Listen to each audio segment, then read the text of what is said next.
Ça y est, tout le monde est arrivé. Donc, merci à tous d'avoir accepté de participer à ce webinaire ce soir, qui est organisé évidemment par nos amis du Salon du Crédit. L'objectif, c'était de faire le point grâce à Thierry, Robert et Philippe sur l'utilisation de l'outil que vous allez utiliser donc, dans le cadre évidemment du Crédit Digital, avec d'ores et déjà des choses que vous allez pouvoir renseigner dans votre espace exposant. Je pense notamment à la présentation de votre entreprise, etc. Et puis aussi, toute une manipulation, tout ce qui va être votre quotidien du lundi 22 mars, pour pouvoir échanger avec les visiteurs du salon. Alors, je ne sais pas, Thierry, Philippe, Robert, qui veut prendre la main pour commencer à présenter les principales fonctionnalités? Robert, je veux bien que tu prennes la main pour l'espace exposant, s'il te plaît, pour présenter les champs à saisir sur une fiche de stand, présenter l'ajout des collaborateurs et également, pour ceux qui sont concernés en tout cas, présenter aussi la description du webinaire. Alors, on va démarrer par un partage d'écran.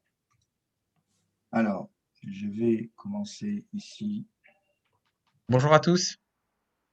Bonjour. Bonjour. Bonjour. Salut Thierry. Bonjour Eric. Bonjour. Philippe, bonjour. Léo. Alors, ça y est, c'est bon, on voit ton écran. Tout le monde est là? Oui. Oui. OK. Alors, donc, pour démarrer la séance, vous avez donc préalablement à votre inscription, vous avez lors de votre inscription reçu un email de connexion à votre plateforme sur lequel il y avait un bouton qui vous permettait d'accéder à votre espace spécifique d'exposant, de sorte que vous ayez la main sur la programmation d'un certain nombre d'informations, notamment concernant la description de votre entreprise, la mise en place de listes de collaborateurs. Est-ce que cette information-là vous parle? Est-ce que vous avez, suite à ce mail reçu, pu accéder à cet espace exposant dans lequel il était nécessaire de nourrir un certain nombre d'informations qui sont ensuite lues par les visiteurs qui viendront naviguer sur le site et qui viendront chercher, savoir à qui ils devront s'adresser par la suite. Est-ce que ça a été fait à votre niveau? C'est la page où on pouvait charger les PDF? C'est celle-ci, oui, tout à fait. C'est la page exposant. Si j'en prends une, vous voyez là. Hein. Tiens, si tu es d'accord, je vais prendre Méline Courtage comme exemple. Bien sûr, oui, avec plaisir.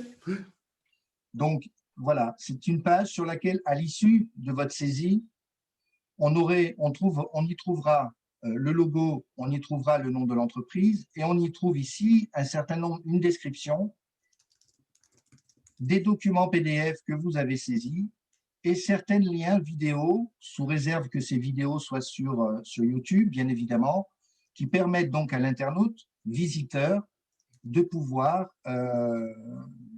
lire et découvrir l'entreprise qu'il a sous les yeux. Voilà, alors ça se passe dans cet espace exposant. Ça, c'est une fois que vous avez cliqué sur l'espace exposant, vous arrivez sur cet espace-là. Donc là, je suis chez Made in Courtage.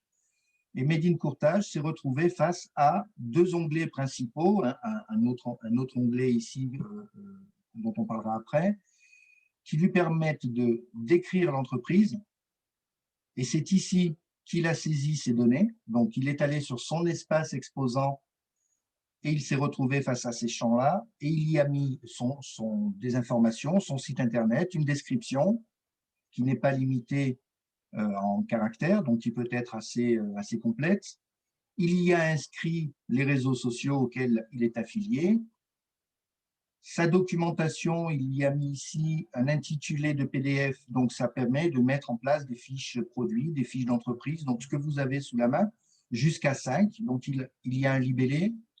Il a choisi son fichier qui lui a permis d'ouvrir son navigateur et de mettre son son explorateur et de mettre donc les fichiers de son choix, l'intitulé 1, l'intitulé 2, l'intitulé 3, donc il n'avait pas 4, il n'a pas 5, peu importe.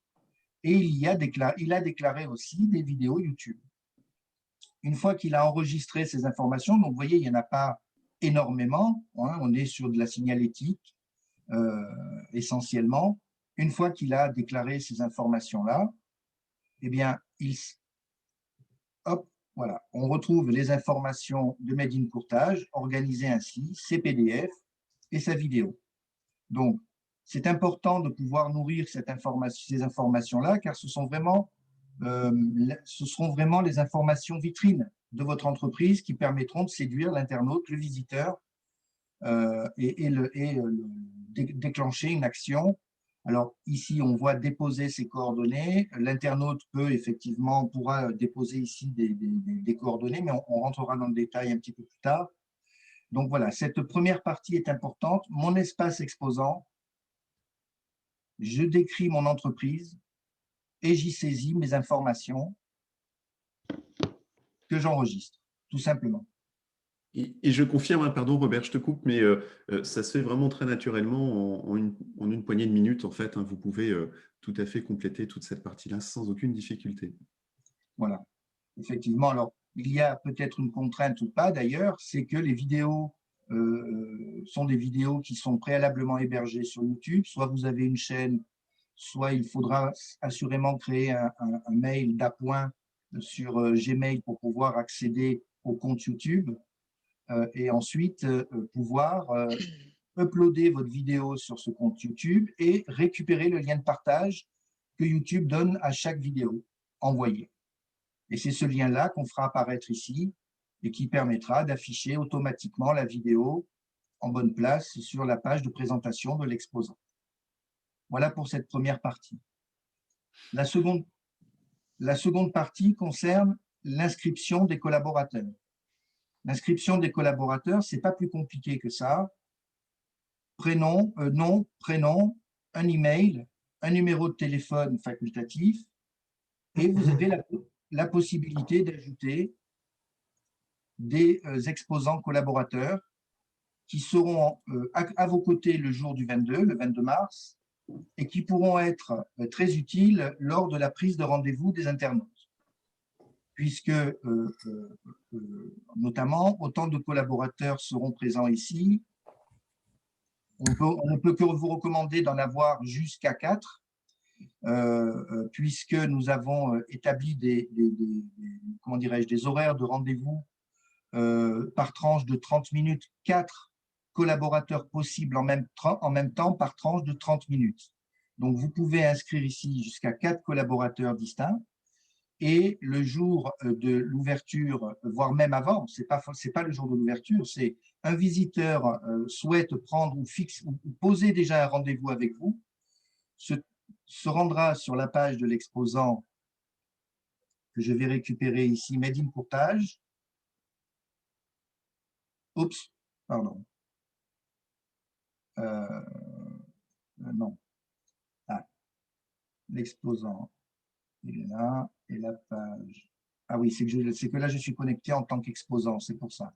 Ah oui, il faudrait que tu te connectes en tant que… Voilà, voilà, c'est ce qu'on a là. Voilà, ouais. Globalement. Donc, l'internaute va se connecter, va déposer un rendez-vous depuis sa page, la page Made in Courtage, et les rendez-vous apparaîtront ici. Là, je suis sur l'espace de Made in Courtage, l'espace exposant de Made in Courtage, qui pourra, en fonction des collaborateurs qui ont été désignés préalablement, les retrouver ici, ces intervenants, et au moment de la prise de connaissance d'un rendez-vous, pourra affecter son premier rendez-vous à le collaborateur de son choix. Ce qui signifie que les 4 collaborateurs présents pourront être affectés à un rendez-vous bien spécifique sur une plage de temps d'une demi-heure, de 9h, 9h30, de 9h30, 10h, 10h, 10h30, etc. Donc, il est important de pouvoir mettre en place à la fois la description des entreprises, de votre entreprise, et la déclaration de collaborateurs. Voilà.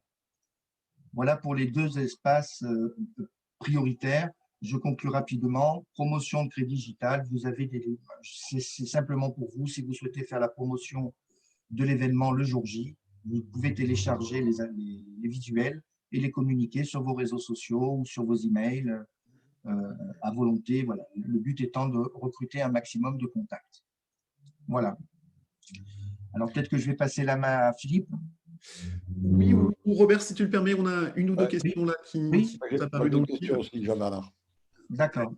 Voilà, donc notamment Laurent Denis qui demande s'il est possible de paramétrer en fait les plages de temps, les plages de rendez-vous, puisque par défaut, donc c'est de 9h à 18h avec des créneaux d'une demi-heure, mais on sait certains exposants sont aussi intervenants à l'occasion de webinaires, et je pense que c'était le sens sans doute de la question de Laurent. Je vais répondre, Eric, justement, c'était un focus que je vais parler dessus parce qu'il y a eu. Voilà. Donc, du coup, pour les rendez-vous, on va faire un petit focus sur le point des rendez-vous. Robert vous a dit jusqu'à 4 intervenants. Moi, j'ai envie de vous dire, là, chez vous, si vous êtes 10, soyez 10. Ce qu'on a prévu, nous, en fait, on est obligé de préparer les créneaux de rendez-vous, les créneaux de disponibilité. Donc, on a défini de manière totalement arbitraire des créneaux de 30 minutes qui commencent à 9h, se terminent à 18h. Et sur chaque créneau de 30 minutes, on a prévu 4 disponibilités. Si parmi vous, il y a certains exposants qui veulent mettre 6, 7 intervenants, il suffit de nous contacter par mail en nous disant, voilà, on a besoin de plus de créneaux de disponibilité. Ce n'est pas du tout le souci, on rajoutera, on fera le nécessaire. À l'inverse, on a certains exposants qui ne seront que 2, donc mettre 4 disponibilités par créneau, c'était une aberration. Donc, dans le même sens, dans le contresens, pardon, on peut également en supprimer. Donc, ça répond également donc, à la question de Laurent Denis. Les créneaux, justement, Laurent Denis a un webinaire. Donc, pendant ton webinaire, je suppose que tu ne veux pas qu'on puisse prendre de rendez-vous avec toi. Il suffit de nous l'envoyer par mail et on adaptera le planning. Si les rendez-vous de 30 minutes ne conviennent pas, alors là, on va commencer à faire de la couture sur mesure. On peut le faire, mais sachez que voilà, c'est du travail de préparer les rendez-vous, sachant qu'en plus, c'est déjà en ligne, donc il peut déjà y avoir certains créneaux qui soient déjà, je dirais, réservés par des visiteurs.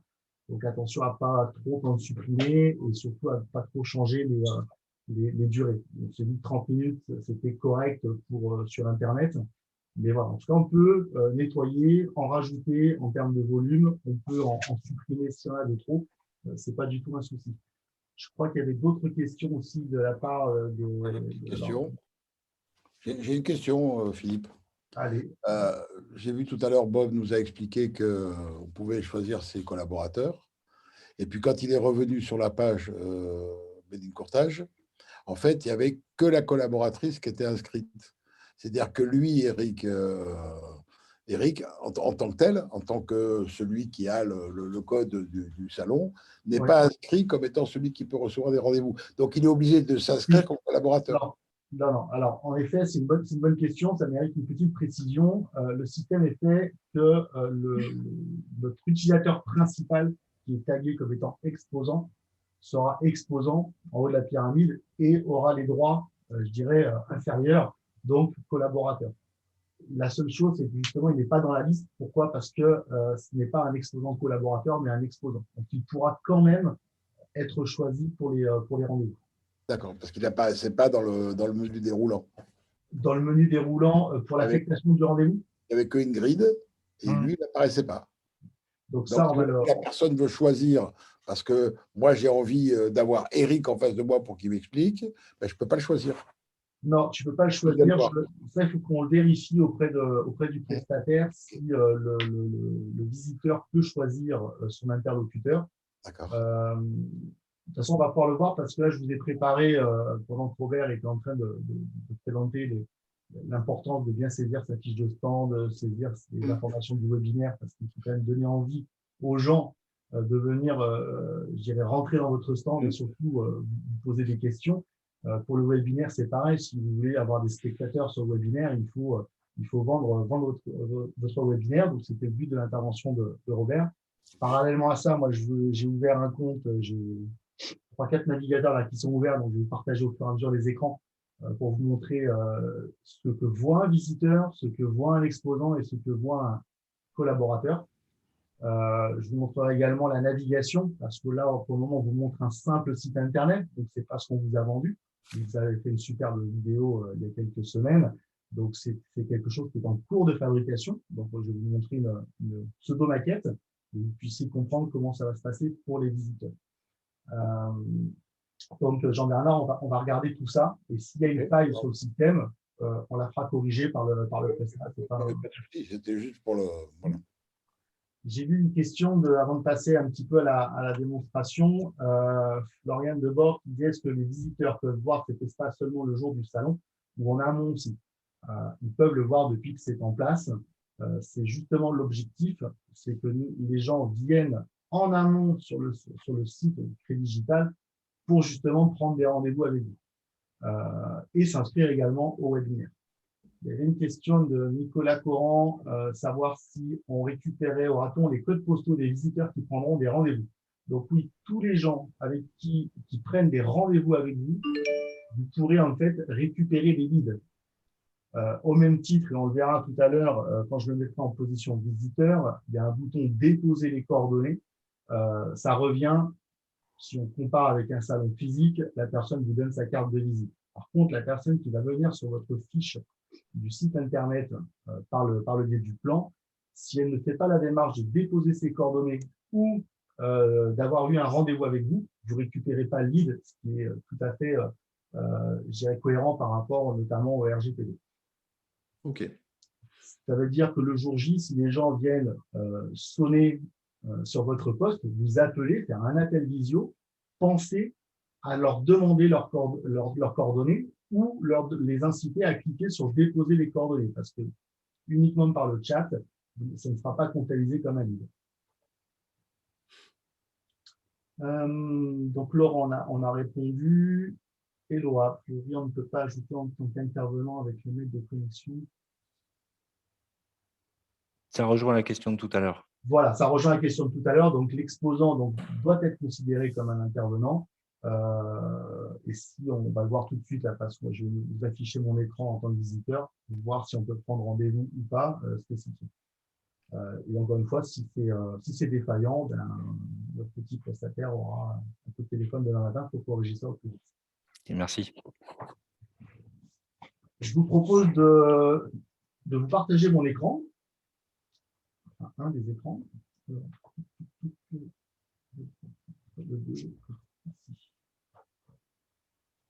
Voilà. Donc, on va commencer par la partie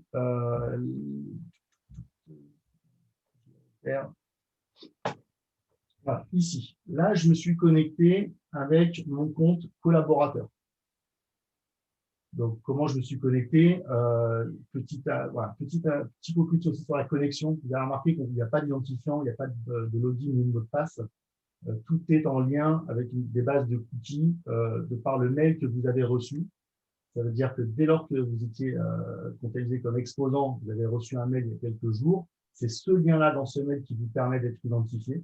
Donc attention, si vous changez de poste, ce sera par votre boîte mail que vous devrez passer pour recliquer sur le lien. Pour les collaborateurs que vous ajoutez au fur et à mesure, chaque fois que vous validez, ils reçoivent le même type de mail avec le lien pour accéder à leur espace. C'est juste ce que je viens de faire là à l'instant sur la page. Et j'ai laissé volontairement l'histoire de la notification. Il est préférable de cliquer sur « Recevoir les notifications ». Pour quelle raison? Le jour J, quand vous serez connecté au site, le fait d'activer les notifications vous permettra en fait de justement recevoir les notifications si un visiteur vous appelle en visio pour pouvoir décrocher. Sinon, vous serez obligé de rester en permanence sur la page de chat, ce qui ne serait pas forcément le plus confortable pour vous. Donc, le fait de recevoir les notifications vous permettra d'être alerté dès lors qu'il y a un appel entrant sur votre poste. Du coup, là, en tant que collaborateur, vous voyez, je n'ai pas tout à fait le même espace exposant. C'est-à-dire que la personne en charge qui a un compte exposant, elle a les 3 encarts que Robert vous a présentés tout à l'heure, plus le listing des webinaires sur lesquels il peut mettre en place le paramétrage, la description. En tant que, entre guillemets, simple collaborateur, je vais pouvoir en fait simplement voir ici tous les rendez-vous qui sont validés, sur lesquels il y a des visiteurs qui se sont postés. Et les webinaires, pareil, le jour J, vous aurez les liens vers vos webinaires. Donc, si votre société organise des webinaires, que vous soyez présentateur ou vous soyez finalement même simple spectateur pour assister votre collaborateur, vous l'aurez ici, vous aurez un lien, il faudra cliquer sur le nom du webinaire pour lancer le live. Est-ce qu'il y a des questions par rapport à cet espace, je dirais, exposant collaborateur? Non, bah, je crois que c'est très clair, Philippe. C'est parfait. Allez, donc on va pouvoir continuer. Au niveau du visitorat. Alors, le visitorat, je cherche le bon navigateur. Ça, c'est exposant. Là, ici, l'espace visiteur. Voilà. Hop. Donc là, pareil. Je suis connecté, on voit la petite différence. En fait, j'ai mon espace visiteur en haut à droite. Donc là, je me suis fait l'inscription il y a quelques minutes. Si je vais voir les exposants, on va prendre justement l'exposant Made in Courtage. Et donc, vous voyez ici, j'ai déposé ces coordonnées et prendre un rendez-vous. Donc, le fait de déposer mes coordonnées, automatiquement, vous pourrez télécharger vos leads. Alors, pour le moment, on n'a pas encore activé dans votre espace exposant le téléchargement des leads. On s'est dit qu'on a encore un petit peu de temps jusqu'au 22 pour pouvoir vous mettre en place. Mais rassurez-vous, dès lors que la personne aura cliqué sur « Déposer mes coordonnées » et ou qu'elle aura pris un rendez-vous avec vous, elle sera comptabilisée en lead, et ce qui fait que vous recevrez l'intégralité des données qui sont demandées sur le formulaire d'inscription. Donc, on reçoit bien en effet le code postal pour répondre depuis un petit moment à Nicolas Coran. Vous récupérez toutes les informations qui sont sur le formulaire d'inscription d'un visiteur. Cette page-là que vous voyez, c'est vraiment, donc, comme Robert l'expliquait, votre vitrine. Donc, mettez-leur des informations. Ces pages-là vont être surtout visitées en amont du salon, puisque le jour du salon, finalement, la navigation par ce menu n'aura que très peu d'intérêt. La page d'accueil va être remplacée le jour du salon. Au lieu d'avoir la vidéo de présentation, vous aurez directement accès en fait au plan, ce qui vous permettra, comme sur la vidéo, le même type de plan, si ce n'est que on aura nos vrais stands, mais on aura cet effet-là en fait en page d'accueil. On verra les stands et ça fonctionnera exactement comme ça a été présenté dans la vidéo.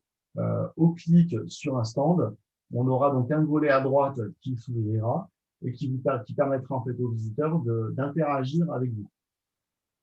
Donc ça devrait arriver d'ici 2-3 secondes.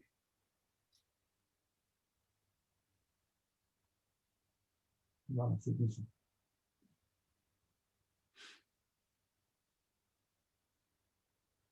Donc vous voyez, ici on retrouvera justement, c'est la même fiche que ce qu'il y a présenté sur la page exposant, mais en version un peu plus responsive, calée sur la droite. Donc vous avez vu, je reviens sur les rendez-vous. Les rendez-vous, quand je prends n'importe quelle société, alors je ne vais pas contaminer les rendez-vous, donc je vais plutôt le faire sur Courtier Web. Alors, vous voyez, ok, super. Donc là, toujours connecté en tant que visiteur. Si je prends rendez-vous, je ne choisis pas mon interlocuteur en tant que visiteur. Je choisis un créneau. Donc ici, par exemple, je vais mettre dès le lundi 9h30 et je valide. Je peux également derrière l'insérer dans mon Google Calendar, Yahoo, eCall ou Outlook. Comment ça se matérialise côté exposant? Hop. Donc ici, là, je suis sur le côté, je suis sur l'espace collaborateur. Donc, je n'ai toujours pas de rendez-vous. Je vais chercher l'espace exposant-ci, je trouve. Hop. Ici.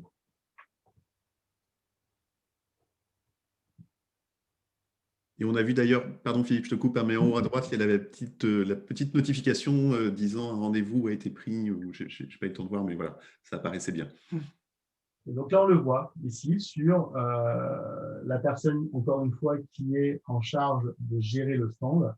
Vous voyez qu'ici, le premier créneau, voilà, il a été pris par Philippe Riva. Je peux le confirmer ou je peux l'annuler. Et derrière, je peux le modifier. Donc, si je le modifie, la question est ici. Donc, on retrouve bien l'ensemble de mes collaborateurs.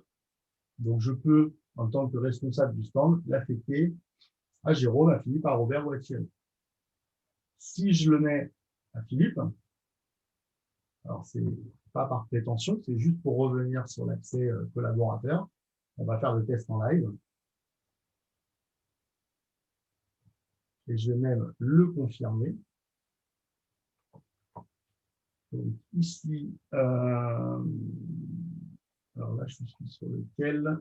Hop, là, je suis sur visiteur. Alors, chose intéressante, côté visiteur, vous voyez, j'ai déjà pris le rendez-vous avec Courtier Web. Donc, je ne peux pas bloquer tous les créneaux. Je ne prends qu'un seul rendez-vous. Moi, en tant que visiteur, je peux prendre qu'un seul rendez-vous avec l'exposant Courtier Web. Et donc, je vois ici. Et je peux, même moi, en tant que visiteur, ici, je peux le changer ou l'annuler. Vous voyez? Je vais retrouver mon écran en tant que collaborateur. Voilà, ici. Et donc là, vous voyez, il y a un petit bug. Non, c'est pas un petit bug. C'est que là, tu es sur Made in Courtage et tout le reste, tu l'as fait sur Courtier Web.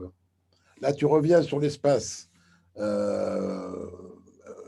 collaborateur de Made in Courtage. Non, mais j'étais pas.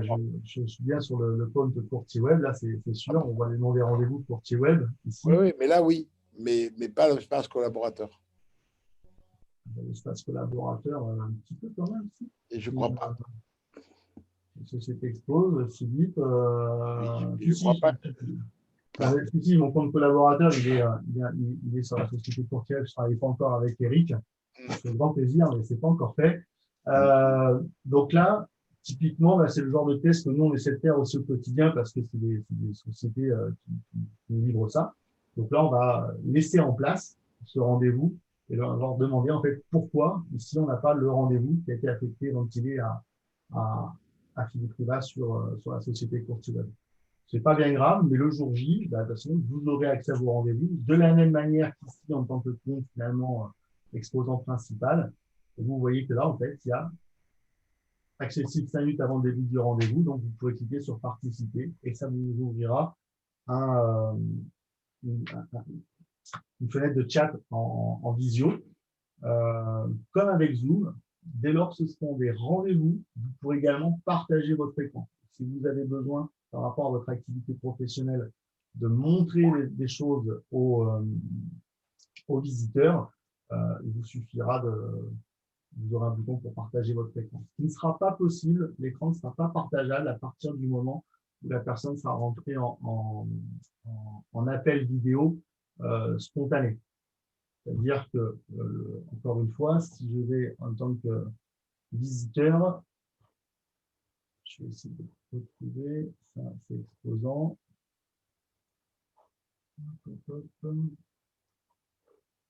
Super avec cette fenêtre, vous m'excuserez. Ici. Le jour J, en fait, je pourrais également j'aurai un troisième bouton qui sera appel visio. Donc, cet appel visio permettra uniquement de faire de l'appel en webcam, mais d'aucune manière, vous pourrez partager votre écran sur un appel spontané. Donc, l'idée, pour contrecarrer un petit peu ça, ce sera justement d'utiliser à souhait le kit média de Robert, d'inciter également vos contacts à prendre des rendez-vous Voilà. Si on veut que cet événement soit un vrai succès, il va falloir que tout le monde puisse diffuser l'information. C'est, je pense, assez nouveau dans le métier des IOBSP. Je ne parle pas de webinaire, mais je parle bien du salon virtuel. Donc, même les visiteurs ne vont pas forcément être habitués, donc incitez-les à prendre des rendez-vous. Je crois vous avoir fait le tour. Juste une dernière chose. Je vous disais tout à l'heure que le plan donc, allait se faire en page d'accueil. Donc là, c'est des maquettes. Le prestataire ne voudrait même pas que je vous les montre. Parce que vous voyez, tout est encore tordu. On a l'arche, on a pris un petit coup de vent là, depuis le mois d'octobre. Donc, on est en train de se casser la figure. Mais voilà comment ça va se présenter en fait. Donc, vous voyez, on va pouvoir quand même zoomer assez gros. Donc, d'où l'intérêt aussi d'avoir de la personnalisation. Ça permet quand même de mettre en avant votre entreprise. Là, il est vrai qu'ils sont tous pareils, donc ils ne distinguent rien. Et ensuite, donc, ils cliqueront. Et là, ça arrivera sur le bandeau comme sur la droite. Donc là, c'est vraiment en cours de construction. Mais de toute façon, ce plan-là ne sera en ligne que pour le lundi 22 mars. Voilà, je pense avoir fait le tour. Si je n'ai pas vu s'il y avait des questions. Oui, et effectivement, deux questions, notamment Carla, hein, qui demande si jamais on est un petit peu plus bavard que prévu avec le visiteur par rapport au créneau de 30 minutes. Est-ce que ça coupe automatiquement au bout des 30 minutes ou au contraire, on a la main et si ça doit se prolonger, ça reste opérationnel? C'est comme chez un médecin généraliste. Ils prennent des rendez-vous tous les quarts d'heure, mais des fois, ils vous gardent 3 quarts d'heure. Ils ne vous foutent pas dehors au bout de 15 minutes. Donc, ce sera la même chose. Par contre, à vous surtout de faire attention, c'est que si vous avez déjà un deuxième rendez-vous calé pour 30 minutes plus tard, mais en tout cas, donc, vous n'êtes pas éjecté du rendez-vous. Ok, mais voilà, donc il faut gérer ces créneaux et effectivement être vigilant sur le timing, quoi. Okay. Oui, de manière un peu plus carrée qu'un médecin généraliste. Une autre question de Floriane. Pour les participants qui n'ont pas de micro, est-ce qu'il est possible de prévoir un appel téléphonique classique? Alors, c'est une question surprenante, Floriane. Il n'y a pas d'appel téléphonique par l'outil. Rien qui vous empêche, la personne, parce que bien sûr, il y a un chat. On peut aussi taper comme on le fait sur du Skype, du Slack ou tout autre type de messagerie. Comme on est en train de le faire là, d'ailleurs. Exactement. Donc, vous aurez aussi cet outil. Donc, en effet, si la personne n'a pas de micro, libre à vous de lui donner votre numéro de téléphone pour prendre ses coordonnées. Ça vous fait en plus une raison de plus pour lui demander ses coordonnées afin de l'appeler tout de suite. Pareil, petite astuce, entre guillemets, que j'ai évoquée ce matin avec mes confrères, mes collègues. Quelqu'un vous appelle en visio et vous avez besoin de lui partager l'écran. Sauf qu'on l'a expliqué, l'écran n'est partageable que si j'ai pris un rendez-vous en appel spontané, j'ai que la webcam, le micro, mais je n'ai pas le partage d'écran. Il n'y a rien qui vous empêche dans le chat de lui envoyer un lien Zoom ou tout autre support. Nous, par exemple, on utilise quelque chose d'entièrement gratuit, sans limite, qui s'appelle Whereby. Je vous le montre en live. Whereby, là, je me suis fait mon URL, c'est totalement gratuit. La seule chose, c'est que vous êtes limité en fait à 4 personnes par session. Et là, vous pouvez partager votre écran comme bon vous semble. Donc, vous pouvez cumuler. Il suffit après de donner les URL par le chat à vos interlocuteurs.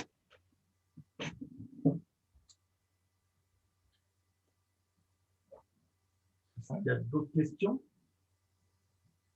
Oui, Laurent qui pose la question, on reconnaît la patte de l'avocat sur effectivement, est-ce qu'il y a des enregistrements qui sont faits, etc. ou effectivement tout reste confidentiel, je dirais, entre l'exposant et le visiteur. Non, il n'y a absolument rien d'enregistré. Si, il y a qu'une chose d'enregistrée, pardon, ce sont vos webinaires. Vos webinaires, on a coché la case replay pour que les gens qui n'auraient pas pu y assister pour X raisons, quelque raison que ce soit, puissent les revoir après. Donc, du coup, ça amène, c'est moi qui vais poser une question de manière générale à tous les organisateurs de webinaires. Si vous ne souhaitez pas que l'on valide le replay, vous pouvez nous le dire, on désactivera l'option. Mais voilà, ce serait, je pense, un peu dommage.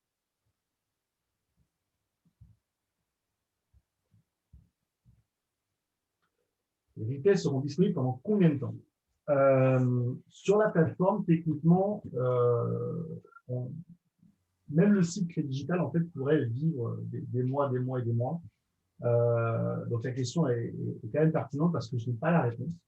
Mais tout ce que je peux vous dire, c'est que si Crédit Digital, enfin, le prestataire qui met en place cette solution, nous disait voilà, les replays seront visibles X temps, on sera toujours à même, avec Robert, de les rapatrier, de les mettre sur une chaîne YouTube spécialement Crédit Digital ou sur le salon du crédit pour qu'ils soient finalement consultables in vitam aeternam.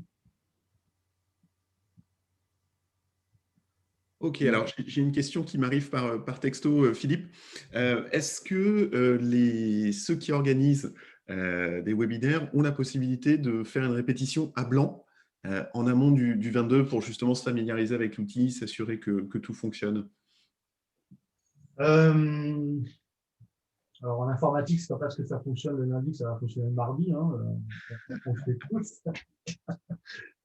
Plaisanterie à part, c'est pas prévu.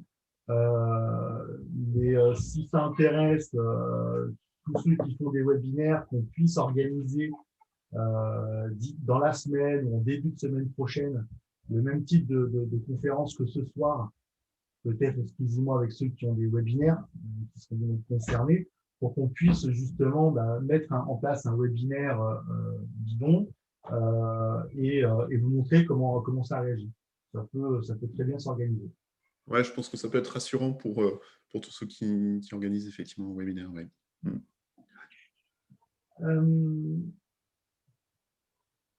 Alors, combien d'inscriptions participants maximum pour un webinaire?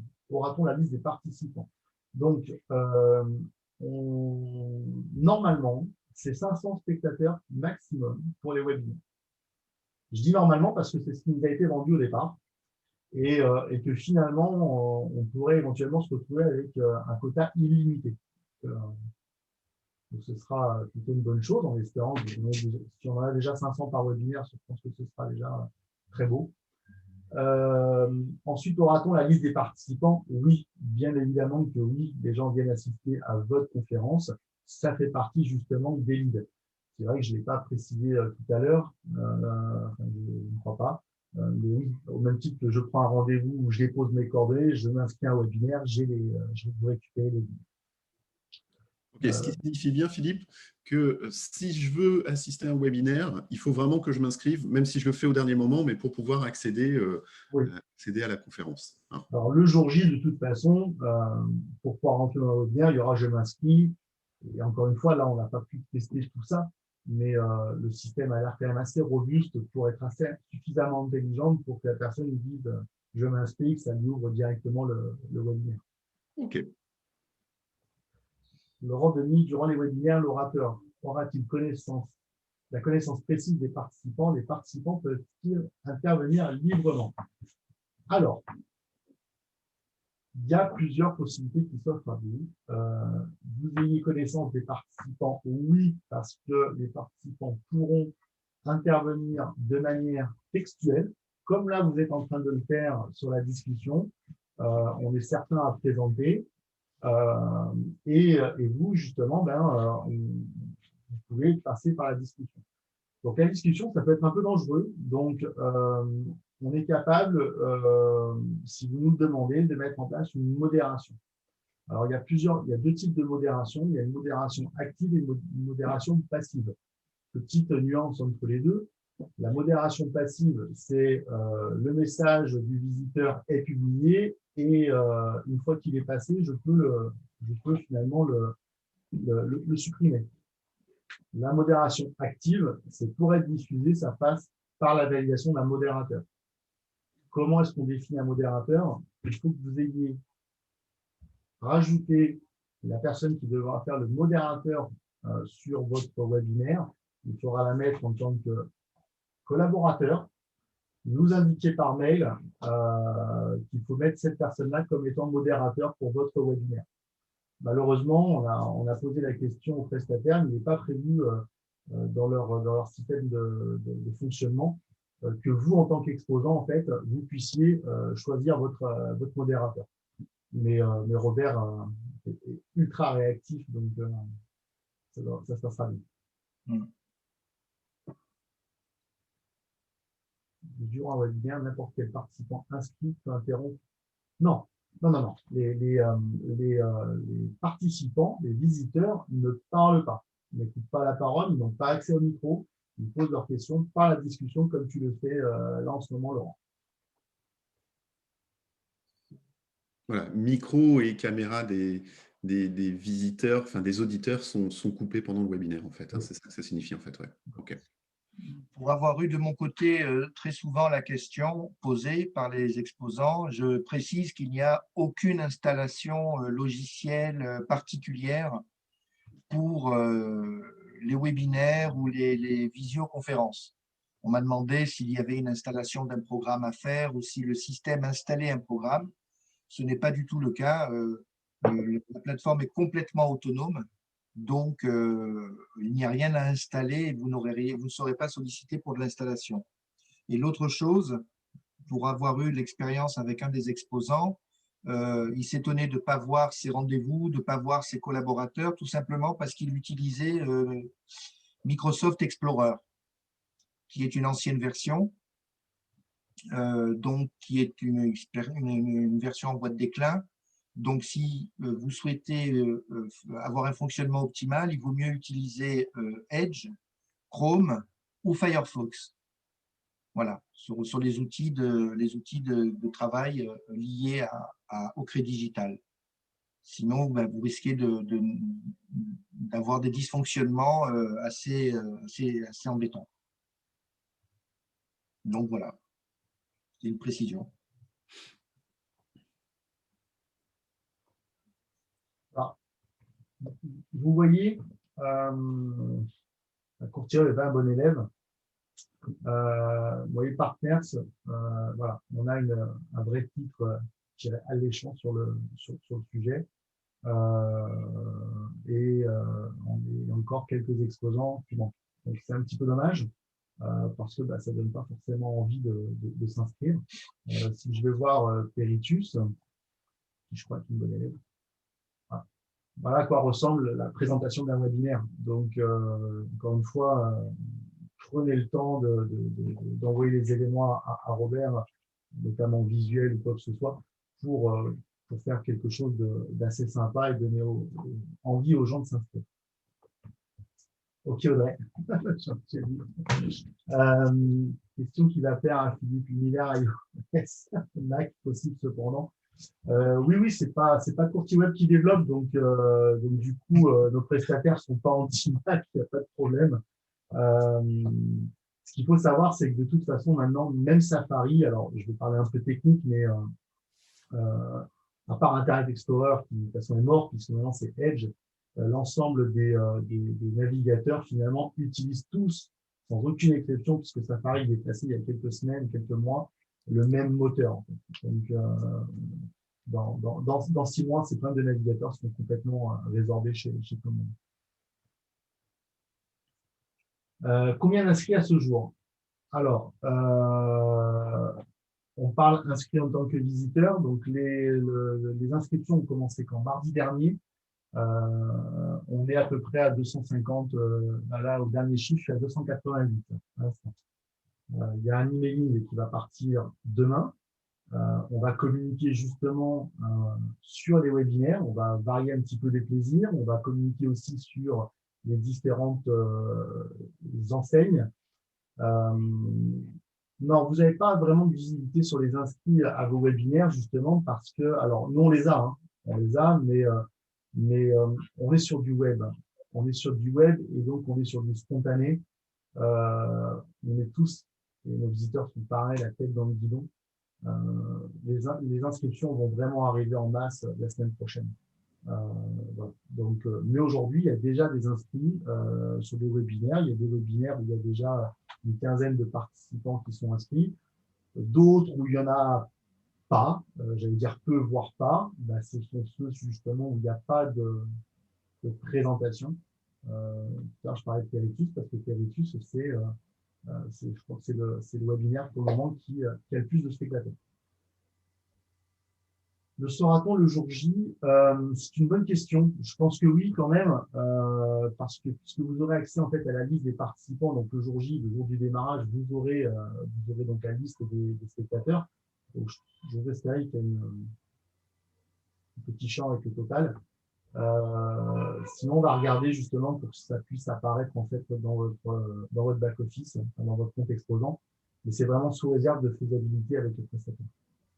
Mais sur le nombre des visiteurs, Philippe, si je peux me permettre, ça sera aussi le travail de chaque exposant que de communiquer et de donner envie aux visiteurs de venir, comme on l'a fait pour le Salon du Crédit. Moi, j'ai fait toutes les séries du Salon du Crédit. Quand tu communiques sur tous les réseaux sociaux, et y compris par mail ou autre, en disant que les gens vont venir, dans un Salon du Crédit, les gens viennent pour quelqu'un ou pour un sujet, et finalement, ils se baladent et ils vont voir aussi d'autres personnes. Il se passera la même chose. C'est un salon du crédit digital, quoi. Voilà. Tout à fait. Tout à fait.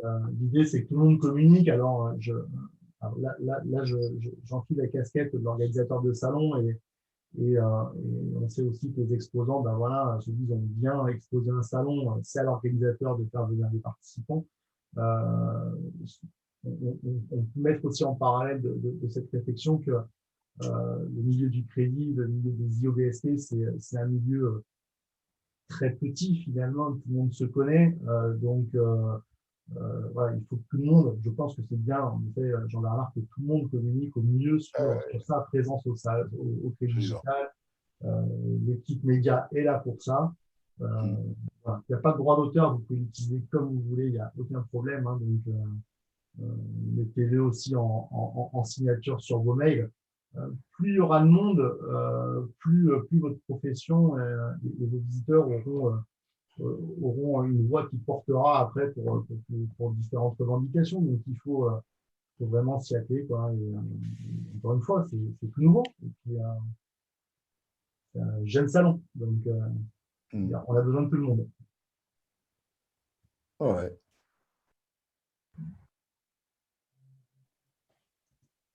Ça y est, je crois que j'ai saoulé tout le monde. Non, mais tu as été très clair et finalement tout le monde a compris. Donc voilà. Avec plaisir, ouais. Est-ce que, Eric, je te laisserai gérer ça avec Robert peut-être pour ce qu'on a suggéré tout à l'heure au niveau de la présentation justement pour les webinaires? Ouais. La démonstration, ouais. Sans souci. Bien sûr, ouais. Alors, si on se résume, Philippe, Robert, on se projette, on est lundi 22 mars, il est 8h20, j'ai le temps de m'attraper un petit café, je me connecte et après tout roule. Oui. On espère.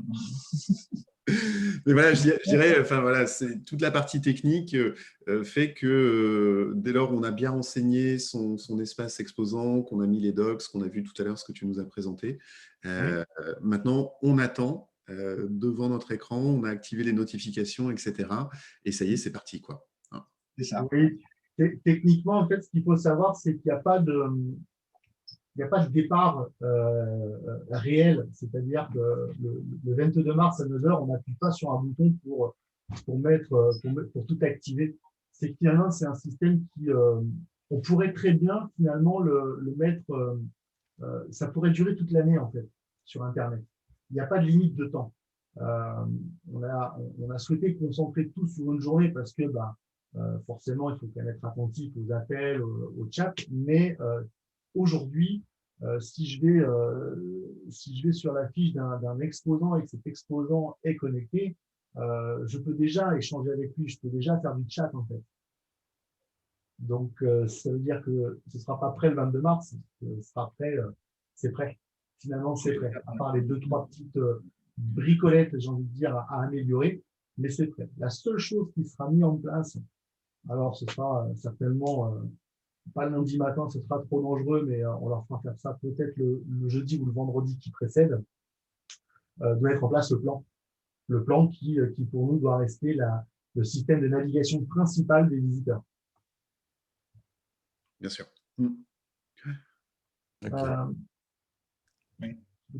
Quand on revisionne cette réunion en replay. Oui, elle est enregistrée. il y aura quelques coupures au montage.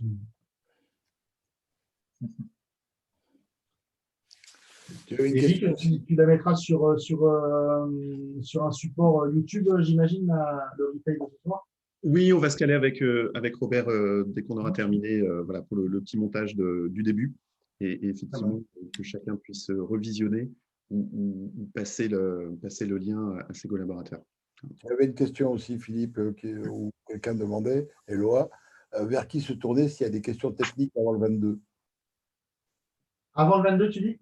Bah, c'est ce qu'il y a écrit, oui. Ouais. Vers qui se tourner s'il y a des questions techniques avant le 22? Robert. Oui. Contact@salonducrédit.fr, on est plusieurs à la regarder et bien évidemment qu'on est là pour vous aider. J'ai eu peur que tu dis Jean-Bernard, c'était quoi, je crois que c'est là. Et du coup, même question, hein, le jour J, il y a un problème, etc. Là aussi, il y a quelqu'un qui est en Robert. Robert.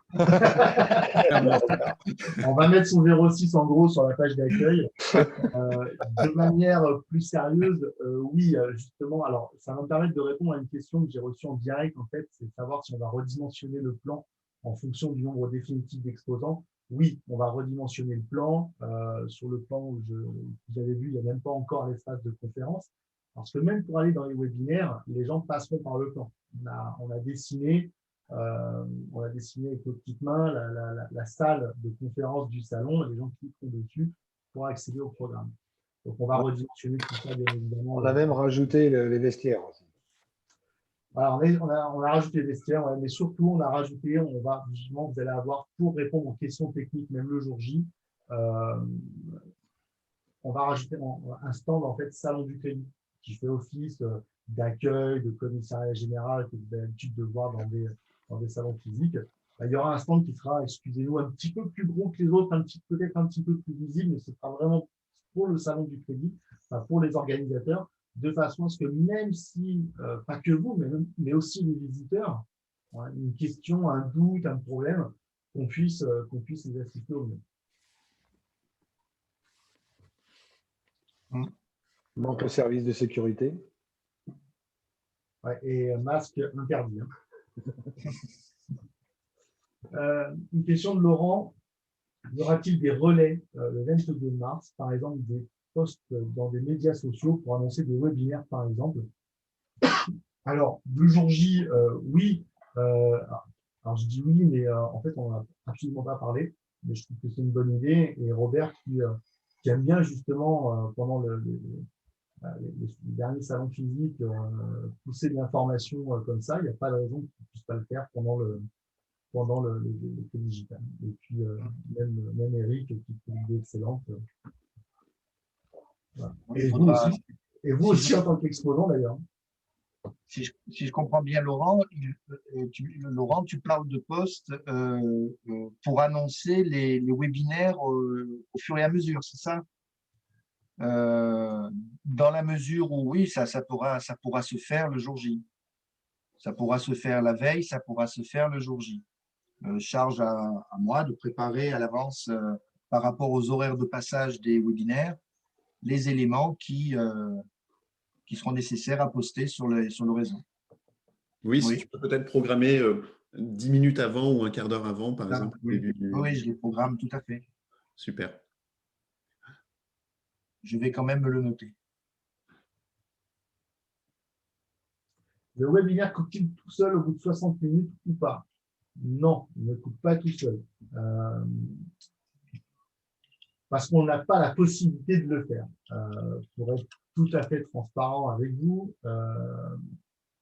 forcément, les webinaires, vous l'avez tous vu, il y a un surcoût pour les exposants qui ont pris un webinaire. C'est parce que nous aussi, on paye la prestation. Donc, ça reste quand même des charges serveurs très, très énormes. Parce que quand on peut avoir 500 personnes sur un webinaire avec 4 intervenants, il y a une notion de présentateur, de modération, c'est les systèmes, la société qui en fait affaire, c'est pas Zoom. Donc, forcément, ça nécessite des moyens, ce qui fait que le coût horaire en fait, d'un webinaire est très, très élevé. Donc, ça ne coûte pas. Mais s'il vous plaît, essayez de ne pas trop déborder sur la durée. Ça va être difficile pour Florian hein, de tenir 1 heure, mais...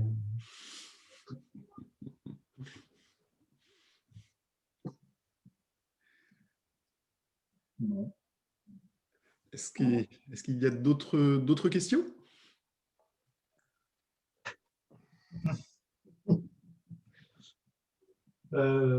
Apparemment non. Alors c'est pareil, si des questions vont peut-être venir ce soir, demain, n'hésitez pas à envoyer des mails. Voilà, on y répondra. Est-ce qu'on a possibilité, Robert,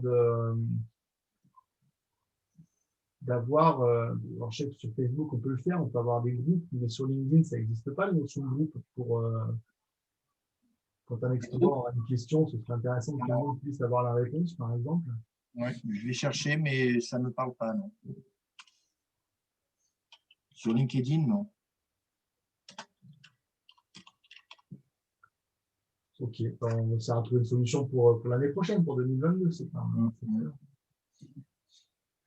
Ou un WhatsApp, hein, une boucle WhatsApp peut-être, sinon. Après, par mail, ça marche très bien. J'ai le nez dedans toute la journée. S'il y a besoin, je réponds très vite ou j'appelle si j'arrive. Oui, mais c'est pour. On va te poser la question une fois d'un côté et que tout le monde ait la réponse en fait. Oui, c'est certain. Je vais regarder aussi au niveau des mails. Peut-être créer une adresse mail question@salon du crédit et inscrire les gens, mais bon, je ne suis pas sûr qu'on ait le temps de le faire d'ici là quand même. Non, voilà, je crois qu'on a fait le tour. Ouais. Je crois qu'on a fait le tour. S'il n'y a pas d'autres questions. Je voulais juste vous rappeler qu'en 2018, quand on a lancé le premier salon physique, nous étions que 23 exposants, parce que dès qu'il y a une innovation, bien souvent, il y a des hésitations. Est-ce que ça a marché? Si ça marche, on viendra l'année prochaine. Et en 2020, pour le salon que nous n'avons pas pu faire, en octobre 2020, on était 85 ou 86 exposants. Donc voilà, ça a été exponentiel. Ça prouve qu'il y a un réel besoin de communication, d'information dans cette activité. Aujourd'hui, on est une trentaine à faire le crédit digital. Nous, on a l'intention de rendre cette opération pérenne, parce que combien de fois des IOB nous ont dit « mais pourquoi vous ne venez pas le faire à Marseille? Pourquoi vous ne venez pas le faire à Bordeaux? Pourquoi vous ne venez pas le faire à Lyon ?» Ben voilà, avec Crédit Digital, c'est aussi le moyen d'être sur toutes les villes de France et de Navarre en même temps. Donc, merci à vous de participer à ce nouvel événement et longue vie à Crédit Digital. J'espère qu'on aura le même succès dans les années à venir que dans le salon du crédit en version physique. En tout cas, merci à vous pour votre implication et pour beaucoup votre fidélité. Voilà. Et n'oubliez pas, si vous avez un problème, appelez Robert. Bob. Bonne soirée tout le monde. Bonne soirée à tous. Merci à tous. Ciao. Merci, à bientôt. Bon courage. Merci, au bonne revoir. soirée. Et à très vite. Au revoir à tous. Très bientôt. Ciao. Au revoir à tous. Ciao, ciao, ciao. Au revoir, bonne soirée, merci. Merci.